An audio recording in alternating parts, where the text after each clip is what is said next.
Make your future 미래 채널 마이앤. 네, 안녕하세요. 오늘 또 미래 특강을 준비해 봤습니다. 미래 특강은 제 콘텐츠 중에서 가장 질이 높은 강의를 엄선한 그런 콘텐츠라고 보시면 되는데, 자, 오늘 이 시간의 주제는 메타버스 인문학이에요. 그래서 메타버스, NFT, 웹 3.0 그런 열풍을 이끈 10가지 인간의 심리, 인간의 욕망에 대해서 알아볼까 합니다. 그러니까 메타버스라는 그 현상을 보기보다는 그걸 바라보는 사람들의 욕망이 사실 더 신기해서 그걸 알아보려고 해요.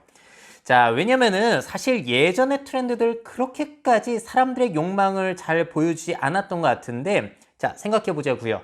지난 수년간의 기술 트렌드 중에서 이렇게까지 인간이 얼마나 이상한 동물인지를 여실하게 보여주는 트렌드가 있었나요?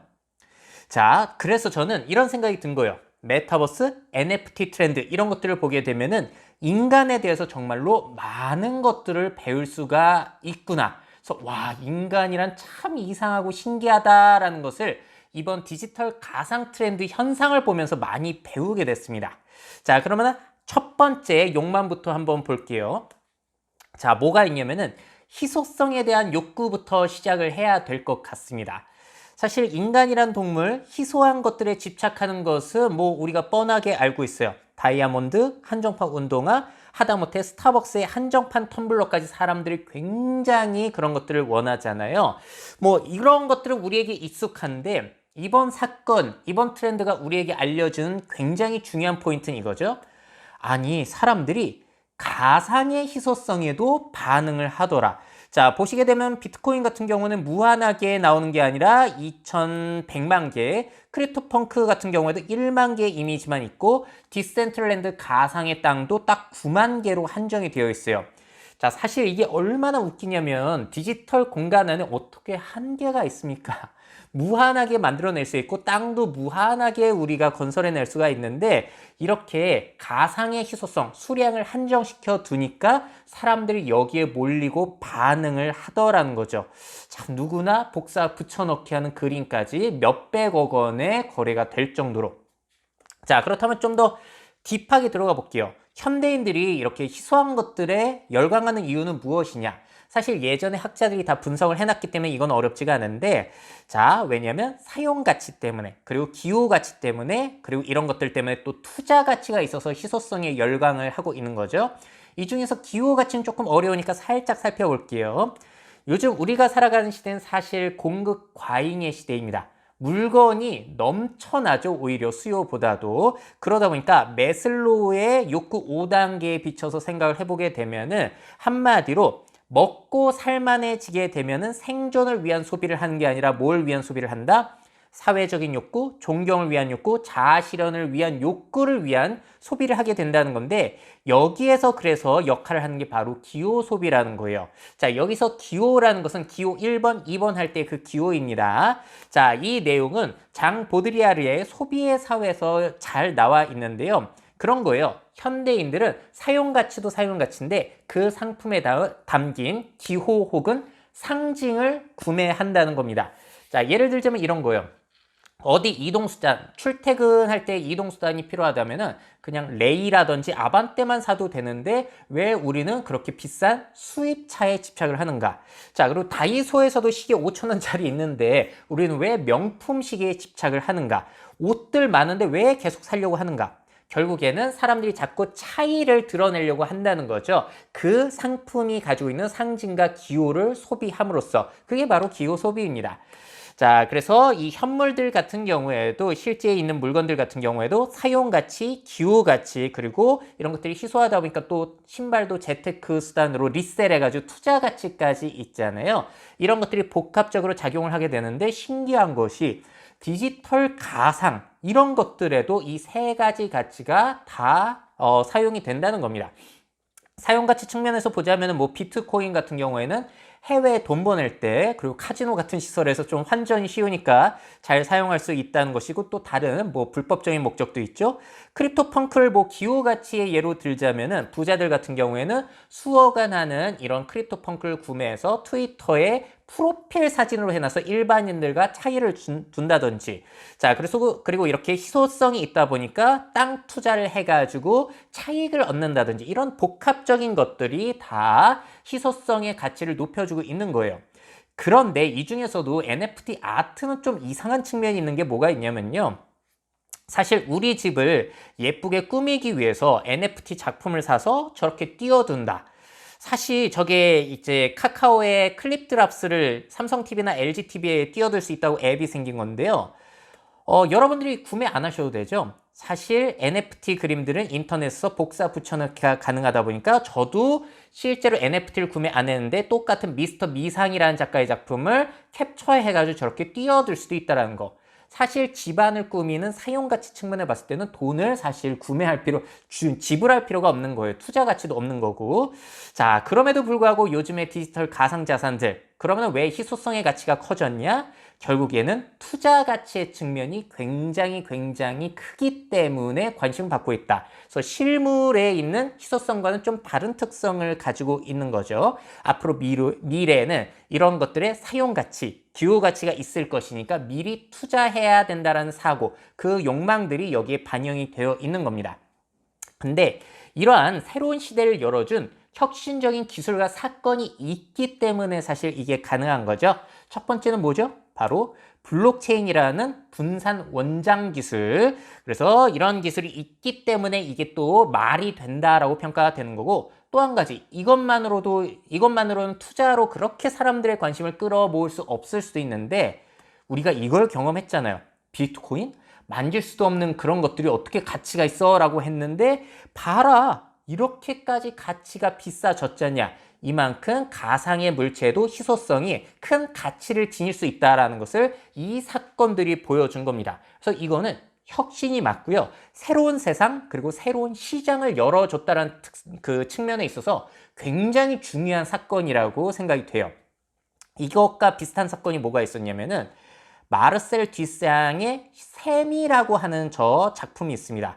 자, 저 작품이 이제 미술관에 처음에 전시되려고 했을 때 사람들이 반대했다고 하죠. 이게 어떻게 작품이야? 왜? 예전에는 손으로 예쁘게 그린 그림들이 작품으로 인정을 받았기 때문에. 자, 그런데 이제는 이 듀샹의 샘이라는 것이 예술 작품으로 인정을 받게 되면서 어떤 사건이 펼쳐졌다? 현대 미술의 범위가 무한정으로 확장이 된 거예요. 개념예술, 행위예술, 모든 것들이 덕분에 현대미술을 더욱더 난해하게 만들어준 사건이라고도 볼 수 있겠죠. 그러다 보니까 이런 일까지 펼쳐진다. 그냥 미술 박람회에 바나나를 테이프로 붙여놓고 이거 작품이라면서 1억 4천만 원에 판매되는데, 이런 시장을 열어둔 게 마르셀 듀샹의 샘이라는 작품이었다는 거예요. 자, 그래서 생각을 해보게 되면은 저 마르셀 듀샹의 샘은 예술의 범위를 무한정으로 확장해 준 사건이라면은 블록체인과 비트코인의 가격 상승은 투자의 범위를 무한정으로 확장해 줬다. 디지털 가상의 자산에까지. 이런 의미로 굉장히 중요하게 볼 수 있겠습니다. 자, 그래서 첫 번째 희소성에 대한 욕망을 한번 정리해 보자면은 남들과 차별화가 가능하다면, 그리고 한정적인 수량으로 가격이 높아진다면은 인간은 실제이건 가상이건 상관없이 돈을 지불하더라라는 것을 우리가 배울 수가 있는 거예요. 한마디로 요즘 트렌드 중요한 거는 헛개비라도 상관없다. 나의 돈만 불려다오. 뭐 이런 욕구가 있는 거고, 특이하죠? 허구를 믿는 인간이라는 종에게 가능한 희한한 현상이라고 볼 수 있겠습니다. 자, 그리고 이런 것들을 가능해주게 한 또 한 가지 인간의 심리가 있으니 바로 동조 현상이에요. 이것도 굉장히 중요한 욕망이죠. 메타버스, NFT가 조금씩 주목받다가 엄청나게 트렌드가 커지는 현상을 우리가 목격하게 됐는데, 와, 요번 트렌드는 진짜 뜬다 하다가 떠버린 참 희한한 트렌드 있고, 생각하면 할수록 신기한 것 같아요. 그러면서 느껴지는 거, 아, 사람들은 진짜 잘 휩쓸리는구나 라는 걸 또 한 번 느끼게 됐습니다. 자, 이와 관련된 실험을 한번 보여드릴게요. 자, 왼쪽에 기준선이 있고요. 이 기준선과 옆에 있는 A, B, C 중에서 길이가 같은 것은 무엇일까요? A, B, C 쫙 보세요. 뭐가 길이가 같아 보이시죠? 이게 바로 솔로몬 애쉬의 동조 실험이라고 하는 인간의 동조 현상을 보여주는 아주 유명한 실험인데요. 이런 거예요. 그랬더니 당연히 피실험자는 당연히 C라고 생각을 할 거예요. 보시면 C가 당연히 똑같으니까.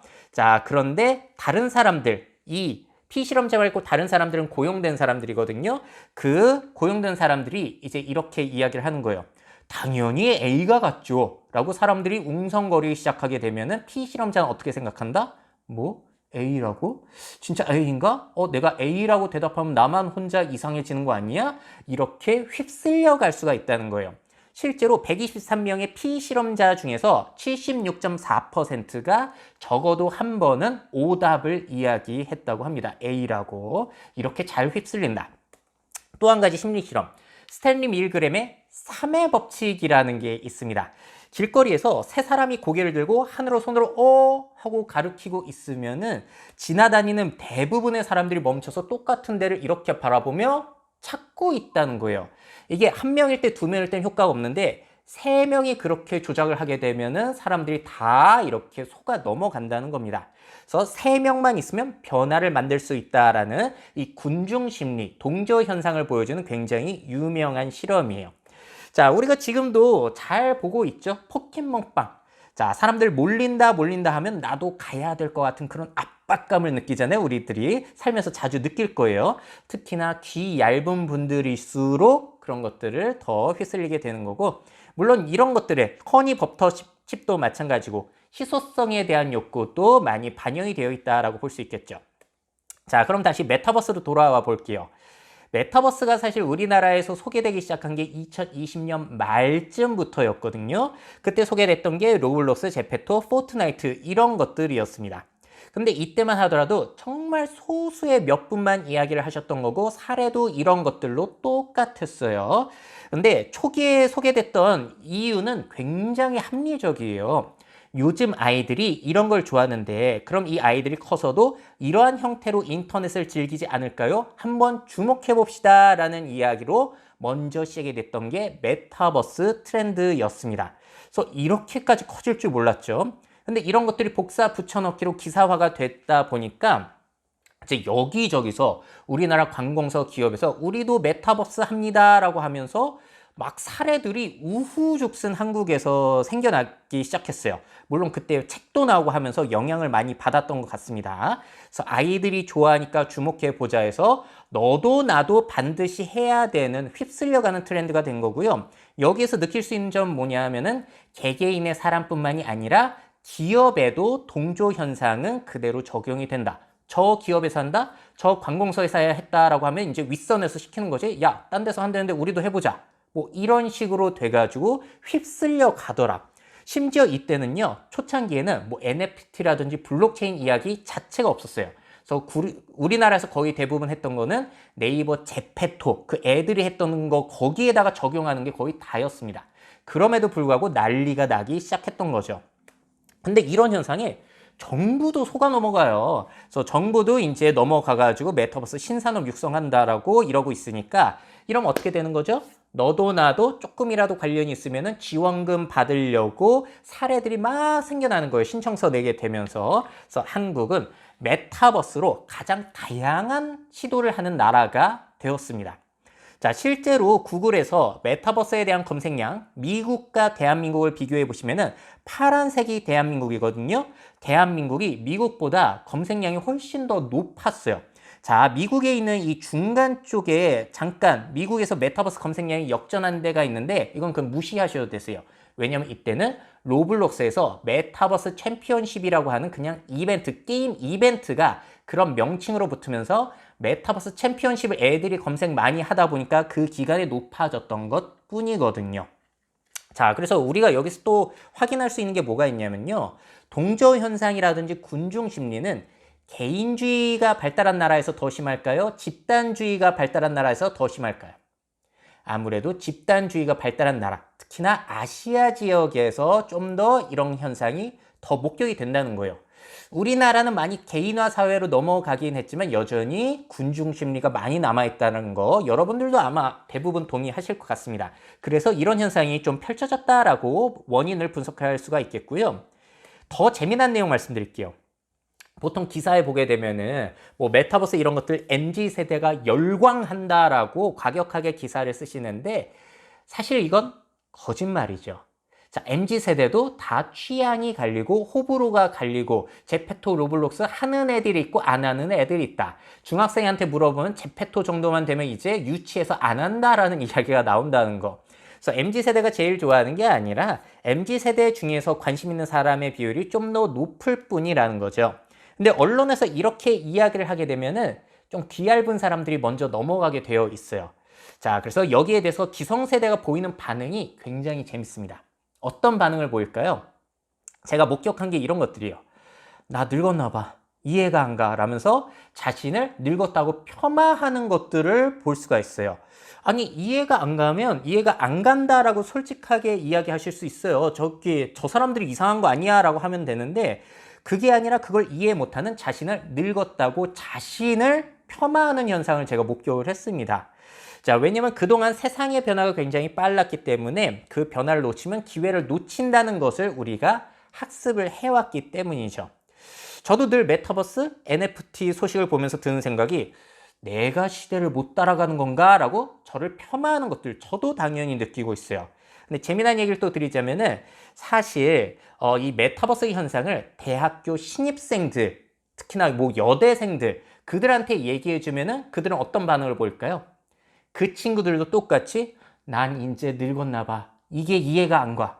심지어 20살들도 이렇게 대답을 한다는 거. 이거랑 똑같은 거예요. 처음에는 메타버스? 뭔 헛소리야? 라고 내가 생각을 하더라도 이제 막 언론과 여기저기에서 이것이 미래다, 혁신적이다, 대박이다 라고 이야기를 하게 되면은 뭐? 이게 혁신적이라고 하면서 이제 내가 넘어가게 되는 거죠. 젊은 사람들이 좋아하는데 이해 못하는 내가 늙은 거겠지? 내가 이상한 거겠지? 사회적으로 압박을 받게 되는 거예요. 다시 말씀드리자면은 집단주의적 문화권에서 이런 현상은 좀 더 심하다. 자, 두 번째 반응은 뭐가 있냐면요. 그러면서 이제 자신들이 이거를 좋아해야 되는 이유를 억지로 만들어내는 걸 제가 목격하기도 합니다. 아, 저런 걸 보니까요. 시공간 제약 없이 가상세계를 탐험해서 재밌고 너무 좋은 것 같아요. 말이 되는 건가요? 될 수도 있는데 사실 이 설명은, 이 반응은 메타버스의 장점이라기보다는 인터넷의 장점이죠. 인터넷 서핑도 가능한데 굳이 우리가 인터넷 워킹을 할 필요는 없는데 억지로 좋아하려고 노력하고 어떻게든 좋은 이유를 찾아내려고 하는 경우를 많이 보게 됩니다. 애쉬 실험에서 오답을 말하는 사람처럼 이렇게 되는 거죠. 심지어 의문을 제기하게 되면 꼰대라고 뒤처진 사람이라고 놀림을 받게 되니까 억지로 장점을 찾으려는 심리도 우리가 이해할 수 있어요.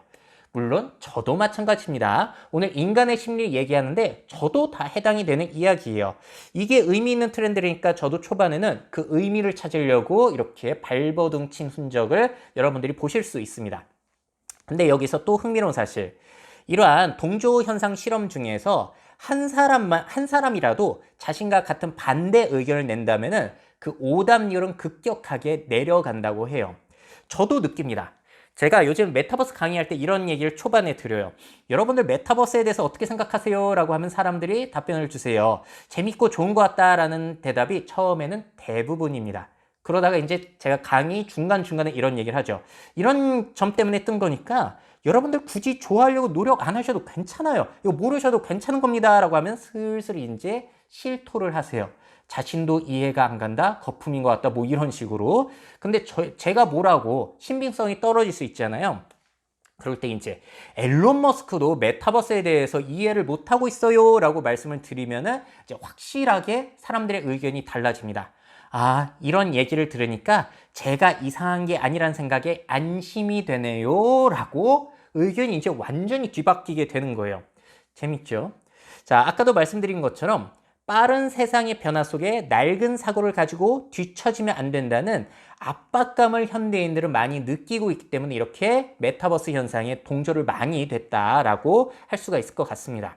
자, 그래서 정리를 해보자면 동조 현상에 대해서 아무리 처음에는 이해가 안 가더라도 뜬다 분위기 만들면은 정말로 뜨게 되더라라는 겁니다. 자, 사람들이 금방 휩쓸리고 3명만 있더라도 휩쓸리는데 언론, 유명한 사람 몇 곳에서만 이렇게 한다고 하더라도 그 파급력은 요즘 시대에 엄청나죠. 자, 이런 현상을 우리가 여실하게 볼 수 있는 곳이 패션계입니다. 패션계에서는 이런 거 있잖아요. 다음 해에는 초록색이 유행합니다 라고 하면 진짜로 초록색이 유행하는 것처럼. 자, 여러분들도 다 경험하셨죠? 샤이니가 처음에 그 스키니진 입었을 때 아니 저걸 어떻게 입어? 라고 사람들이 거부했었는데 거의 이제 유행이 됐었죠. 그 다음에는 이제 유행이 된 게 와이드 팬츠예요. 요즘은 이제 넓게 입는데 처음에는 저게 뭐야? 뭐 저렇게 크게 입어? 라고 했는데 요즘에는 이제 홍대 뭐 가로수길 그런 데만 가더라도 큰 팬츠를 입는 사람들 너무나 쉽게 찾아볼 수 있어요. 그럼 다음은 뭘까요? 혹시 블랙핑크 제니가 입은 이 언더부 패션이라고 아세요? 가슴 아래쪽이 살짝 보이는 패션이에요. 지금은 저게 뭐야? 저건 아닌 것 같다라고 하지만 유명한 사람들이 좀만 참여하게 되면은 이제 패션 피플이라고 소위하는 사람부터 시작해서 정말로 안 따라갈까? 한번 생각해 봐야 되는데 이건 좀 많이 따라갈 것 같진 않죠? 자, 그리고 발렌시아가의 양말 신발부터 해가지고 이 신발 최근에 나온 거거든요. 정말 거지들이나 입고 다닐 법한 이런 신발이지만 이런 것들이 이제 언론에서 떠들고 유명한 사람들이 신으면 어떻게 된다? 가격이 높아질 수도 있다. 뭐 이런 겁니다. 자, 다음 메타버스 인문학은요. 자, 기대감 소비예요. 자, 이 부분 제가 많이 말씀을 드리고 있는데 옛날에 가전제품과 뭐 여러 가지 제품, 물건 서비스는 팔면 끝이에요. 더 이상 진화가 안 됐거든요. 근데 요즘 디지털 환경에서는 어떤 제품과 서비스가 무한하게 진화하고 업데이트, 업그레이드가 가능하다는 특징이 있습니다. 그래서 제가 기대감 소비, 기대감 마케팅에 대해서 제 영상 그리고 책에서도 소개를 하고 있는데요. 원래 제가 이야기한 기대감 마케팅 소비라는 것은 테슬라처럼 똑같은 제품인데 무선 업데이트로 기능이 계속 향상되는 뭐 테슬라, 넷플릭스 뭐 그런 것들을 예로 들었던 거예요. 근데 알고 보니까 요즘 유행하는 디지털 가상 트렌드 역시도 기대감을 판매하는 가장 대표적인 기대감 소비, 기대감 마케팅이더라고요. 지금은 별로이지만 앞으로는 커질 것이다. 활용도가 높아질 것이다. 그래서 비싸질 것이다. 라는 기대감을 판매하고 있는 거죠. 우리나라에서 제일 성공한 이 NFT 프로젝트 콩즈만 보더라도 이렇게 로드맵을 제시합니다. 앞으로 뭐랑 제휴하고 뭐 메타버스도 만들고 해가지고 당신네들 초반에 투자하면 돈 벌 것이다. 자, 마찬가지로 선미 NFT 이것도 똑같은 프로젝트 콩즈에서 제휴해서 하는 건데 이 가수 선미와 NFT 프로젝트 한 건 역시도 이렇게 로드맵을 제시하면서 이거 초반에 별거 아닌 것처럼 보이지만 사두세요. 그러면은 가치가 향상이 될 것이니까 이런 식으로 마케팅을 하고 있는 거예요. 근데 이걸 또 반대로 생각해 보자면 이렇게 볼 수 있습니다. 결국에는 그러면 그 이미지 자체는 가치가 없다는 것의 반증 아닌가요? 가치가 없기 때문에 그 허상의 가치를 키우기 위해서 여러 가지 비전을 자꾸 제시할 수밖에 없는 거죠. 자, 근데 이게 제가 잘못됐다라고 말씀드리는 게 아니에요. 그 팀을 사업적인 측면에서 봤을 때 이 프로젝트 콩즈의 팀들 같은 경우에는 정말 기대감 마케팅을 잘 하고 계신 겁니다. 자, 그래서 기업의 입장에서는요, 앞으로 기대감을 팔아야 돼요. 기능 업데이트가 되건 활용도가 확대될 것이라는, 가격이 상승될 것이라는 이런 기대감을 파는 것이 최첨단 마케팅이라고 제가 늘 주장하고 있습니다. 자, 그리고 이와 관련된 인간의 욕망, 바로 여기에는 떡상의 꿈이 있는 거죠. 투자 성공의 꿈이라고 할 수도 있겠지만 이 말이 더 적합한 것 같아요. 떡상의 꿈. 자, 여러분들 기술과 투자 중에서 메타버스, NFT에 관심 있고 구매한 사람들이 둘 중 어디에 더 관심을 많이 갖는다라고 여러분들은 보시나요? 뭐 물론 사람들마다 이야기는 다를 것 같긴 하지만 저는 개인적으로 투자 쪽에 관심을 더 갖는다고 봐요. 왜? 관련 검색어가 거의 다 투자 관련 검색어니까. 근데 또 재미난 현상이 처음에 비트코인이라든지 뭐 여러 가지 코인이 나왔을 때 뭐야 그냥 그거 투기잖아 라고 비판을 받았는데요. 정말로 요즘은 NFT, 메타버스, 웹 3.0 이런 것들이 등장하면서 사용처가 생겨나고 있어요. 그래서 코인 투자에 좋은 명분이 되어주고 있는 거죠. 요즘 디지털 트렌드가. 자, 그래서 헷갈립니다. NFT와 웹3가 정말로 유망하고 좋은 기술이라서 코인을 사람들이 구매하는 건지 아니면은 코인의 가치를 만들기 위해서 NFT와 웹3의 비전이 제시되고 개발되고 있는 건지 헷갈려요. 어느 쪽일까요? 물론 사실 둘 다의 측면이 있겠지만 그 비율은 계속 바뀌고 있는 것 같아요. 자, 그러다 보니까 관련해서 이런 거 생각해 볼 수 있습니다. 메타버스, NFT에 대해서 비판을 하게 되면은 과격한 댓글이 엄청나게 올라와요. 욕까지 섞여 있거나 비아냥거릴 정도로. 왜 그렇게 사람들은 메타버스 NFT에 대한 비판을 받아들이지 못하는가? 다 알고 계시겠죠? 돈이 걸려 있으니까요. 자기가 이 안에 몇백만 원, 몇천만 원을 투자했는데 비판하는 사람들 두고 볼 수가 없는 겁니다. 그러다 보니까 이렇게 여기에 대해서 막 비판을 못 참는 사람들은 확증 편향 경향을 굉장히 많이 보여요. 분명히 단점도 있는데 장점만 말하면서 단점은 아예 들을 생각도 안 하고 이 가능성을 비판하는 사람들은 완전히 뭐 꼰대 취급, 이상한 사람 취급을 하기도 하거든요. 자, 물론 이해됩니다. 왜? 이 시대의 가장 큰 화두가 무엇이니까? 투자로 대박 나가지고 경제적 자유를 누리는 떡상의 꿈이 이 시대의 제일 큰 화두이기 때문이죠. 자, 여기에 대해서는 제가 노동의 미래 1, 2, 3편에서 아주 심도 있게 다뤘어요. 자, 일하지 않는 사회의 분위기를 제가 말씀을 드렸는데 미국 연방준비위원회에서는 계속 시장에 돈을 풀어올 것이고 앞으로도 그럴 것이다. 그렇다면 어딘가에는 부가 분명히 모일 수밖에 없고 그 생겨나는 그 기회를 잘 타게 되면은 내가 갑자기 부자가 되기 때문에 열심히 일할 필요가 없는 거예요. 뭐 신이 부여한 소명의식이라든지 뭐 생존을 위한 노동이란 개념은 풍요로운 현대사회에서 이런 떡상의 꿈에 밀려나고 있는 것이죠. 늘 제가 말씀드리는 게 Fear of Missing Out, FOMO 현상.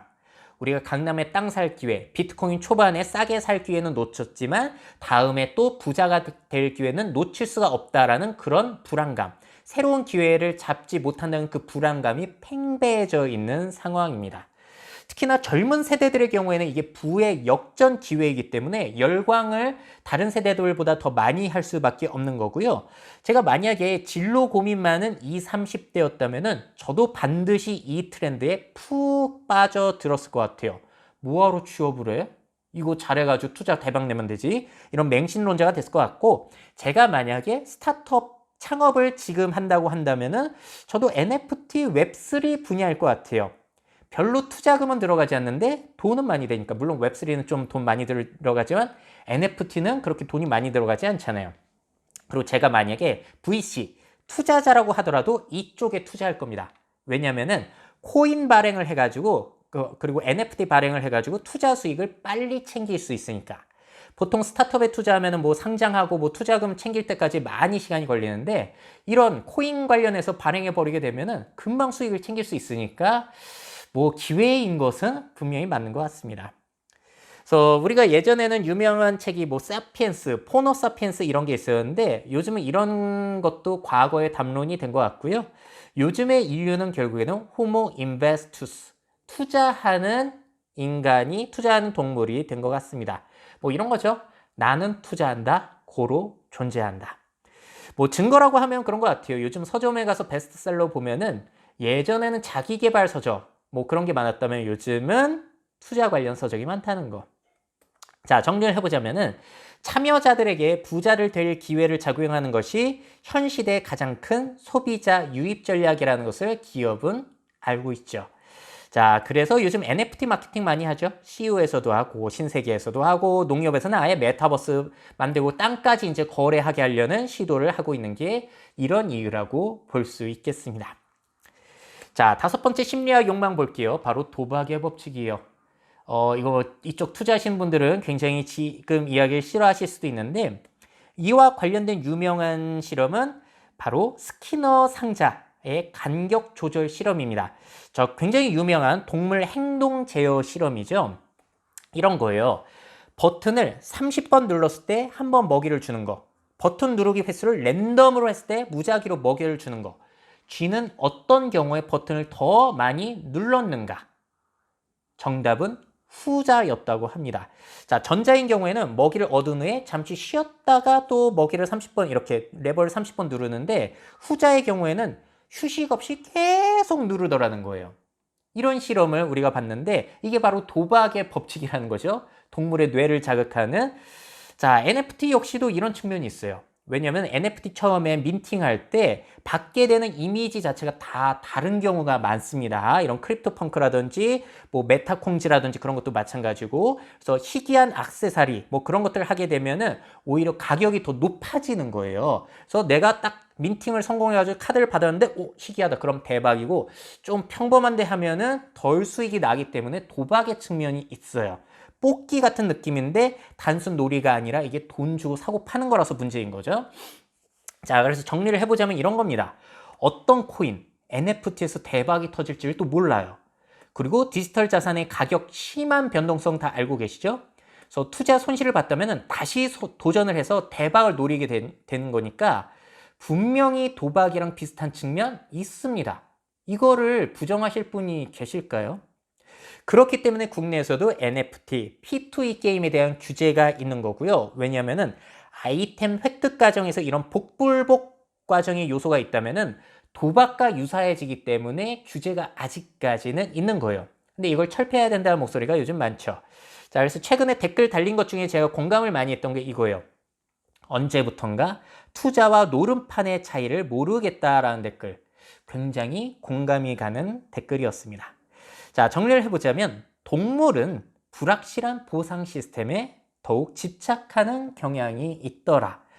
물론 인간은 동물과 좀 달라서 대부분의 사람들은 이러한 이유로 도박에 손을 대지는 않지만 뭐 이런 데에 분명히 넘어가는 사람들이 많은 것도 사실인 것 같아요. 그래서 NFT, 코인, 메타버스 부동산 같은 것들도 좀 이 가치가 안정화되고 복불복의 요소가 사라지게 된다면은 대중화가 제대로 될 수 있지 않을까, 뭐 이런 생각을 하게 됩니다. 자, 다음 심리학 욕망인데요. 네트워크 마케팅에 빠지는 이유와 굉장히 비슷한 궤를 하고 있습니다. 자, 네트워크 마케팅은 뭐 다단계라고 폄하되기도 하지만 암웨이를 비롯해서 합법적인 네트워크 마케팅이 요즘은 대부분이죠. 근데 이들의 방식이 이런 거예요. 제품 자체가 좋으니까 소비자들이 산다. 근데 구매자에게 포인트를 제공하는 거고요. 캐시백처럼. 그리고 또 이 사람이 소개를 해줘가지고 누구를 가입시켜서 그 사람에게 구매가 일어나면 나에게 포인트가 돌아온다.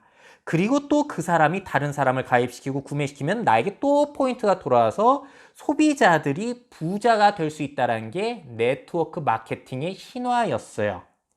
자, 그러다 보니까 사람들이 이제 이런 얘기를 하게 되죠. 오랜만에 친구한테 전화 왔는데 만나보니까 네트워크 마케팅을 하고 있다. 그럼 그 친구가 꼭 끝에 이런 얘기를 하죠. 야, 나 오늘 약속 있어. 야, 세미나 있는데 너도 같이 갈래? 이러면서 늘 꼬시죠. 자, 이런 걸 목표로 하고 있는 거예요. 물론 가게 되면은 이런 생각을 하게 되는 거죠. 물론 아유, 가긴 가주는데 난 설득 안 당해 라고 갔는데 사람들이 막 웅성웅성 모여 있잖아요. 많은 사람들이 그 네트워크 마케팅을 하는. 그러면서 막 소리치는 거예요. 이건 미래다. 안 하면 바보다. 이건 대박 사업입니다. 말 엄청 많이 해요. 그러면은 이제 동조 현상으로 넘어가게 되는 거죠. 진짜 그런가? 말 되는 것 같기도 하고 나도 해야 되나? 그리고 여기에 또 한 가지 장치가 있는 게 실제로 이걸로 부자 된 사람들이 돌아다니면서 순회 강연을 하고 있다라는 거. 그러면 이제 넘어가는 사람들이 있다는 거예요. 그리고 이 네트워크 마케팅에 관한 영상을 찾아봤거든요. 이영권 박사가 말하는 네트워크 마케팅의 정의하면서 이 보세요. 네트워크 마케팅이란 소개에 의해 조성된 판매망의 권리 수입을 성취하는 사업이다. 미래형 사업이라면서 소개를 하시는 거예요. 그러면서 하시는 이유가 자신도 처음엔 안 믿었다. TV 홈쇼핑 처음 나왔을 때 생각해 보면은 자기는 믿지를 않았다. 왜? 물건은 직접 보고 사야지 어떻게 TV만 보고 살 수 있냐. 인터넷 쇼핑몰 그거 믿고 어떻게 살 수 있냐. 근데 이게 대세가 됐지 않았냐. 마찬가지로 처음에 이런 네트워크 마케팅도 이해 못하는 거 당연하다. 근데 한번 편협하지 않은 균형 감각으로 넓게 생각을 해보자. 이거는 IT 기반 하에 다이렉트 마케팅의 가속화를 가져오는 정말 유망한 산업이다. 그래서 혁신적인 방식이니까 미래적으로 바라보고 안 하면 바보라는 거예요. 자, 이런 얘기 뭔가 비슷하지 않나요? 요즘 트렌드와 굉장히 비슷한 측면이 있습니다.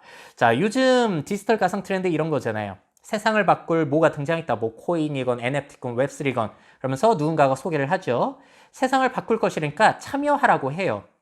참여자들이 늘어나게 되면은 가치가 진짜로 높아지죠. 가격이. 그러면 또 가치 유지와 향상을 위해서 더욱 큰 비전, 로드맵을 제시해요. 그럼 사람들이 몰려들게 되면은 가치가 더욱더 높아지는 게 요즘 트렌드의 특징입니다. 그러다 보니까 요즘 디지털 가상 트렌드는 이런 게 안 돼요. 야, 너만 알고 있어? 나만 알고 있을게. 그러니까 뭐 다른 사람들에게 소문내지 마. 이게 안 돼요. 왜냐면은 이거는 내가 돈을 벌려면 다른 사람을 끊임없이 유입을 시켜야지 가치가 높아지기 때문에 쉬쉬하고 나만 돈 벌고 가만히 있는 게 의미가 없는 거죠. 계속 퍼뜨려야 되는 거예요. 그래서 네트워크 마케팅과 참 유사하다.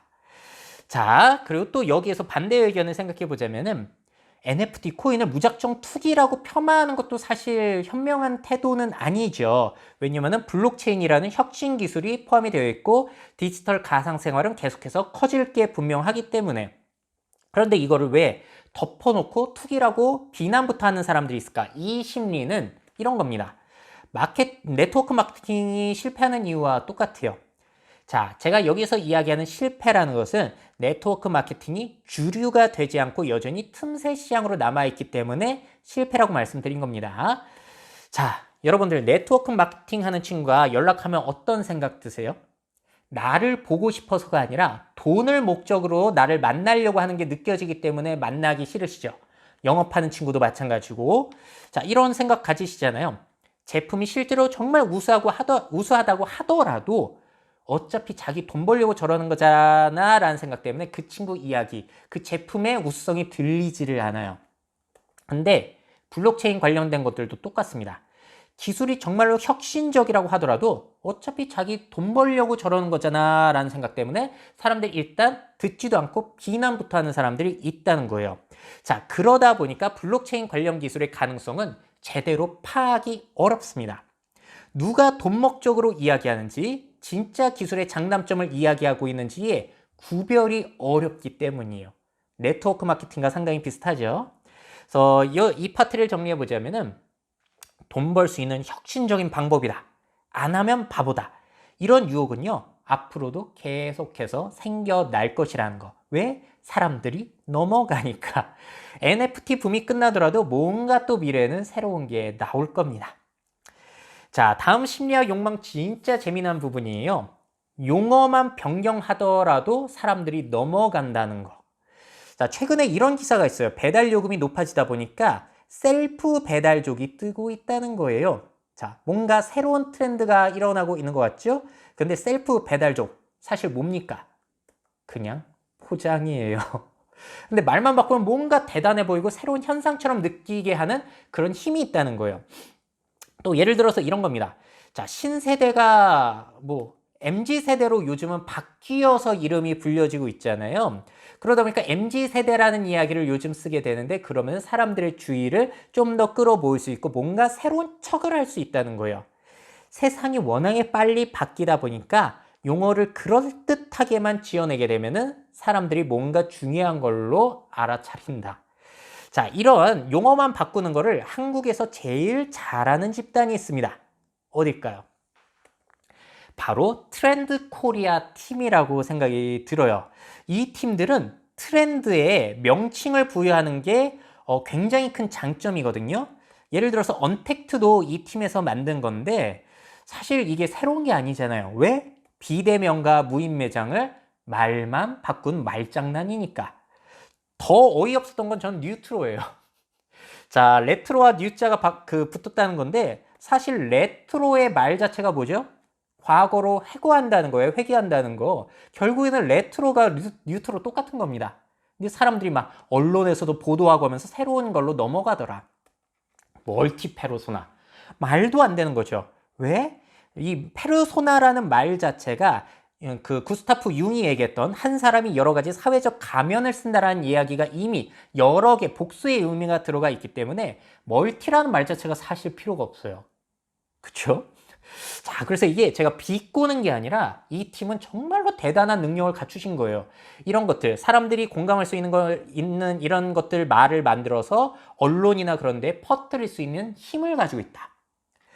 자, 그리고 또 이거를 메타버스와 연결을 짓자면은 여러분들, 메타버스 세계를 그린 가장 대표적인 영화 하면 뭐가 떠오르세요? 거의 대부분 2018년에 레디 플레이어 원, 이 영화를 생각하실 겁니다. 근데 이게 얼마나 웃겨요. 2018년에 이 영화가 개봉됐을 때 이 영화 메타버스라고 홍보한 곳은 아무도 없다는 거. 이 영화는 어떤 영화였죠? 가상현실, 가상세계에 대한 영화였는데 언제부터 갑자기 이게 메타버스의 전형적인 사례가 됐다라는 거. 페이스북도 웃기죠? 갑자기 자신네들 회사 이름 메타로 바꾸고 메타버스 선언을 했어요. 예전에 소셜 VR이라고 불렀던 걸 기술은 똑같은데 말만 바꾼 거거든요. 그런데도 사람들이 대단한 줄 알아가지고 이렇게 사명 바꾸게 되면서 전 세계적으로 메타버스 열풍이 일어나기 시작하더라는 거. 사람들 참 잘 속죠. 자, 그래서 이게 참 재미난 게 많이 보여드린 장표죠. 2020년만 하더라도 게임이면 게임, VR이면 VR, AR, 뭐 가바타 따로 불렀던 것을 2021년이 되니까 메타버스로 퉁쳐서 부르기 시작했다. 그래서 이 부분을 메타버스 회의론자들이 가장 공격하는 부분이죠. 예전부터 있던 건데 말만 바꾼 거잖아. 넌 속아 넘어갔잖아. 라는 것을 인정 못하는 사람들이 꽤 많다. 자, 그럼에도 불구하고 사람들이 이렇게 이야기한다고 제가 전에도 말씀드렸는데 아무리 회의적인 입장을 보여드린다고 하더라도 메타버스는 결국 오게 되어 있다라고 하면서 뭔가 자신들이 중요한 걸 아는 듯이 이야기를 하는 사람들 참 신기해요. 왜? 이 말은 결국에는 가상현실, 디지털 가상생활은 결국 오게 되어 있다랑 똑같은 말이기 때문에. 자, 그러면은 이제 사람들이 여기에 대해서 또 이런 비판을 합니다. 메타버스는 가상현실이랑 달라요. 왜냐면 NFT, 웹3라는 새로운 현상이 도입이 됐기 때문이죠. 라고 하는데 여러분들 2018년 레디 플레이어 원 영화 보세요. 거기에도 블록체인 기술이나 NFT 다 들어가 있는 개념이고요. 가장 대표적인 블록체인 기반의 메타버스 디센트럴랜드 역시도 2017년에 시작됐는데 그때만 하더라도 그냥 가상현실이라고 불렀어요. 가상현실을 하려고 해도 거래수단에 있어서는 블록체인 그런 게 필요했었습니다. 원래부터. 그래서 메타버스라는 단어가 꼭 필요한 게 아니라는 건데 이걸 못 알아들으시더라고요. 자, 이게 참 안타깝습니다. 그리고 미래에 정말 우리가 꿈꾸는 레디 플레이어 원 식의 그 세계가 펼쳐진다고 했을 때 시간이 좀 걸릴 거니까 그때는 우리가 그거를 메타버스라고 부르지 않을 수도 있다라는 점.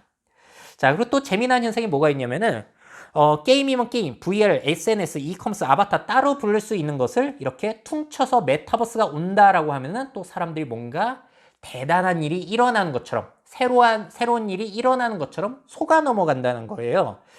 사실 메타버스 용어는 저는 필요 없는 용어라고 보거든요. 오히려 메타버스라는 용어 때문에 사람들이 다 다른 생각을 가지고 계세요. 동상이몽을 하게 되는 거거든요. 각자가 생각하는 메타버스가 다 다릅니다. 누구는 제페토 생각하고 있고요. 누구는 디지털 트윈 생각하고 있고 누구는 웹3, NFT 이런 거를 생각하고 있어요. 사실 그냥 각기 따로 명칭대로 불렀으면 헷갈릴 일이 없는데 메타버스로 퉁쳐서 부르면서 오히려 혼란이 생기고 있는 겁니다. 근데 오히려 이렇게 모호한 용어를 쓰면은 뭔가 대단해 보이고 정의가 힘드니까 사람들이 더 잘 속아 넘어간다. 자, 똑같은 사건이 있었죠? 로봇, IoT, 자율주행, 데이터, 드론, 인공지능 따로 부르면은 제대로 현상 파악이 되는데 4차 산업혁명이 온다라고 하면은 오히려 상황 파악이 어려워지더라. 심지어 이런 기술이 가장 발달하고 있는 실리콘밸리에서는 4차 산업혁명이라는 용어를 안 쓰더라라는 게 굉장히 흥미로운 사건입니다. 자, 그러니까 집단주의 문화가 펼쳐져 있는 한국에서는 이런 게 좀 더 속아 넘어가기 쉬운 환경이라는 거예요. 다른 예로도 이런 게 있어요. 친환경, 사회적 책임, 기업 지배구조 개선. 예전부터 있던 말인데 이거를 ESG가 뜬다라고 하니까 사람들이 새로운 걸로 받아들이더라. 심지어 제가 초등학교 중학생 대상 강의를 하는데 그 강의를 주최하신 이사장이 애들을 대상으로 ESG 개념을 꼭 넣으라는 거예요. 애들한테 기업 지배구조, 사회적 책임 이런 거를 왜 알려줘야 되죠? 그 사람이 의도한 거는 친환경을 알려주라고 하는 건데 그걸 ESG로 따르게 바꾼 것 뿐이에요. 자, 이게 미국과 한국에서의 ESG 검색어 비교인데요. 한국에서 진짜 유독 엄청나게 반응을 하고 있죠. 동조현상이 우리나라 좀 더 심하다라는 것을 또 보여주는 현상입니다. 자, 그리고 이런 새로운 척하는 용어가 필요한 자들이 분명히 있어요. 이거를 분위기 만들어내는 바람잡이들. 누구죠? 기업. 뭔가 새로운 척 해야지 투자금 끌어모을 수 있으니까. 또 어디죠? 새로운 소재가 필요한 언론사. 또 어딜까요? 새로운 투자처가 필요한 투자자들, 투자사들. 그리고 또 한 사람, 기생하는 사람들 있죠. 저 같은 트렌드 강사들. 뭐 여기에 뭐 관련 책 출판하고 그러면 돈 벌 수 있으니까 이런 사람들이 이런 것들을 이제 작당 모의 해가지고 계속해서 얹고 하다 보면은 속아 넘어가는 일반인 사람들은 분명히 생겨난다는 거예요. 뭐 나쁜 건 아니죠. 그 시류에 편승해가지고 투자로 돈만 벌고 빠지면 되니까. 자, 정리해보자면은 새로운 척, 용어만 바꿔가지고 새로운 척에 속는 사람들은 늘 많았고 앞으로도 그럴 것이다. 정당 이름도 그래서 문제 생길 때마다 계속 바꾸는데 뭐 그런 것과 또 똑같죠. 특히나 기업가 투자자들 같은 경우에는 그것이 과거와 같다는 것을 결코 인정하지 않습니다. 그리고 또 웃긴 거 정부에서 이 새로운 척에 제일 잘 넘어가는 것 같아요. 참 신기합니다. 그래서 저는 이 집단지성이라는 게 이런 문제를 앞으로는 해결해 줄 줄 알았는데 몇 년 전에는 현실은 아니더라고요. 다 확증 편향에 빠져가지고 다른 사람 목소리에는 귀를 기울이지 않더라. 자, 다음은 간단한 심리와 욕망입니다. 페르소나입니다. 자, 페르소나는 고대 그리스 가면극에서 배우들이 썼다가 벗었다 하는 가면에서 유래가 된 거고요. 구스타프 융 심리학자는 심리학에서 타인에게 비치는 외적 성격, 뭐 가정에서의 나, 사회에서나 친구로서의 나 이런 사회적 감명을 쓴다라는 게 페르소나라는 이런 이론이죠. 근데 제가 말하는 페르소나는 뭐냐면요. 나를 투영하는 사물이나 가상의 아바타를 소중하게 생각하는 이런 현상을 말씀드리려고 해요. 예를 들어서 도로 보게 되면은 이렇게 내 차를 많이 튜닝해서 꾸미는 사람들이 있어요. 이건 결국에는 전 이렇게 봐요. 도로에서의 자기 가면이다. 자, 싸이월드에서 공간 꾸미는 거. 이것도 역시나 가상 공간에서의 나의 집, 나를 상징하는 것들을 나의 가면을 꾸미는 형태라고 저는 생각을 해요. 싸이월드 도토리 많이 사서 꾸미셨나요? 참고로 저 같은 경우에는 도토리를 한 알도 사본 적이 없어요. 저 같은 사람들은 이런 데 굉장히 둔한 사람들인 거죠. 저는 사실 살면서 귀엽다는 소리는 한 번도 들어본 적이 없어요. 그리고 요즘에 이런 게 또 이어져가지고 아바타도 나를 반영하는 하나의 가면인데 그 가면을 꾸미려고 하는 욕망을 자극하는 이런 시도들이 있더라. NFT도 마찬가지. 나의 프로필 사진에 이런 뭐 BAYC라든지 다른 가면을 씌워가지고 차별화를 두려고 하는 뭐 이런 현상들이 펼쳐지더라. 자, 왜 나를 상징하는 이런 가상의 것들에 돈을 사람들은 많이 쓸까? 그냥 단순히 꾸미는 걸 좋아하는 사람들이라서 그럴 수도 있겠고요. 다른 사람과 차별화가 되고자 하는 기호 소비일 수도 있겠고요. 다른 사람보다 나아 보이고 싶어서, 차별화가 되고 싶어서, 나아 보이고 싶어서 라는 욕구도 있을 텐데 그렇다면 왜 나아 보이고 싶은가? 차별화를 둬서. 그 내면에는 뭐 니체가 얘기하는 권력의 의지, 그리고 진화 심리학 쪽으로는 번식 욕구가 자리 잡고 있지 않나 라고 그냥 간단하게 생각을 해봅니다. 자, 정리해보자면 나를 상징할 무언가에 돈 쓸 사람들은 앞으로도 계속 있을 것이기 때문에 메타버스 속에서 아바타 꾸미는 그런 산업은 잘 될 수밖에 없을 것이라고 봐요. 하지만 지금 너무 과열됐다. NFT 같은 경우에는 그런 생각도 듭니다. 물론 뭐 저같이 안 넘어가는 사람들에게는 해당되는 이야기 아니죠. 메타버스에 제 아바타가 있다고 하더라도 돈 주고 그런데 뭐 돈 쓸 생각은 전 아직은 없는데 어떻게 될지 모르겠네요. 자, 다음에 또 우리가 생각해 볼 인간의 심리와 욕구, 욕망.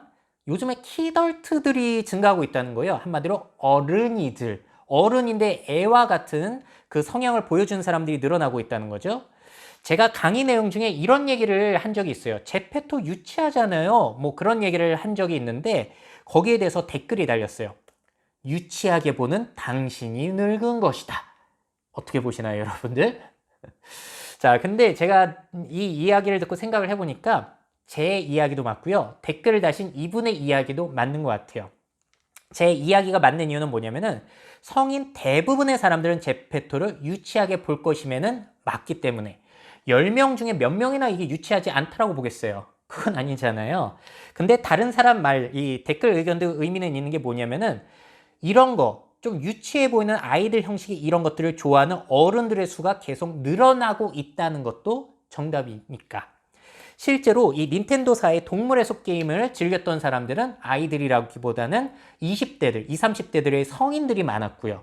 그리고 피규어, 장난감들, 애들의 전유물이었는데 이렇게 성공한, 사회적으로 성공한 아저씨들도 이런 것들을 모으고 있더라.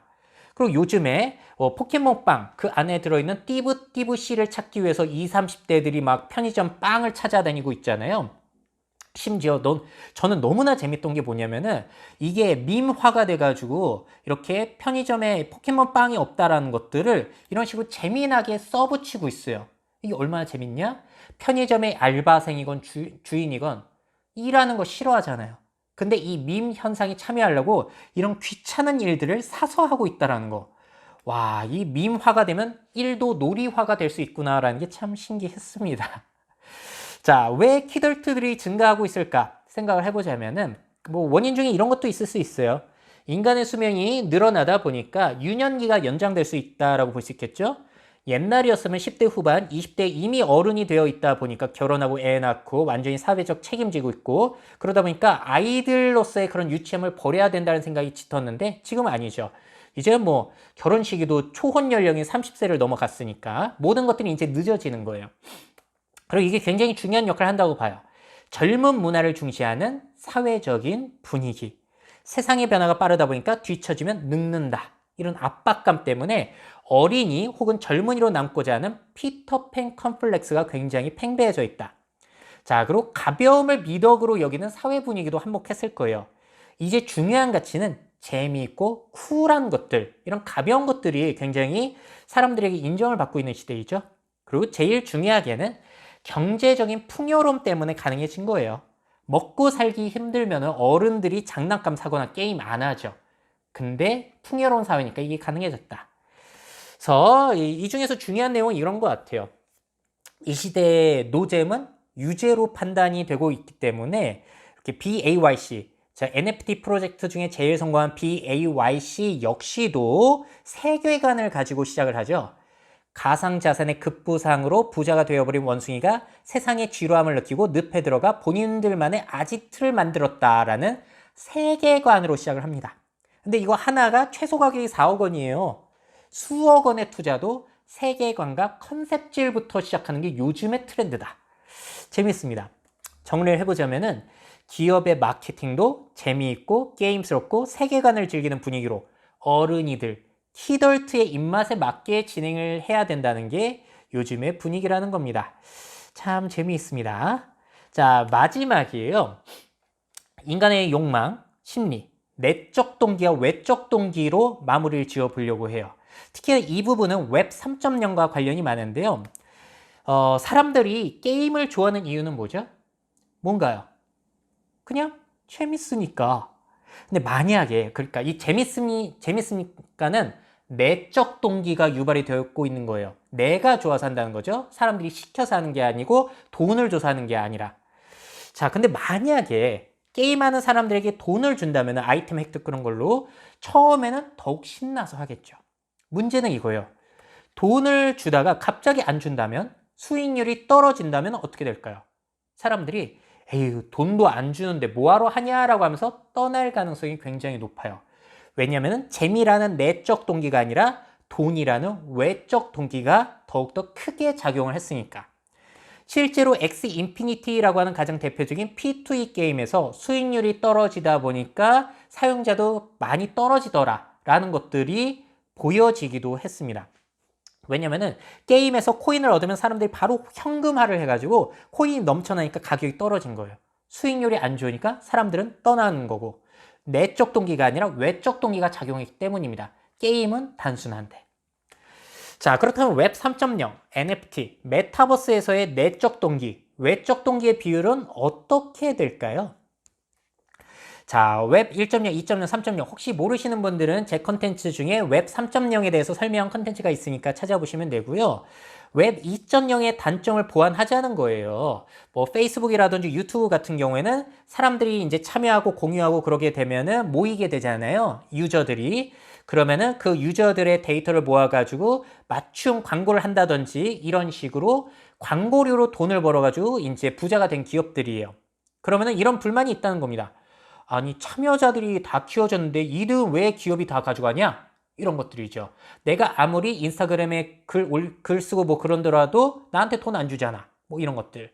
그래서 이거를 극복해 보자는 게 블록체인을 이용해서 내 게시물, 내 컨텐츠의 소유권을 내가 가져서 혜택을 사용자들에게 보장해 주라는 거. 그리고 이 다오라고 해가지고 이 플랫폼은 이 관련된 코인과 NFT 이런 걸 가지고 있는 사람들이 의사결정도 함께 하자는 게 웹 3.0의 비전입니다. 근데 웹 2.0을 다시 생각해 보자면은 싸이월드, 페이스북, 인스타그램 이런 것들 인기 많았잖아요. 이 서비스들을 여러분들은 내적 동기에서 했나요? 외적 동기에서 했나요? 재밌으니까 하셨나요? 돈 주니까 하셨나요? 대부분의 사람들은 인플루언서 아닌 이상 그냥 재밌어서 들어가 보는 거잖아요.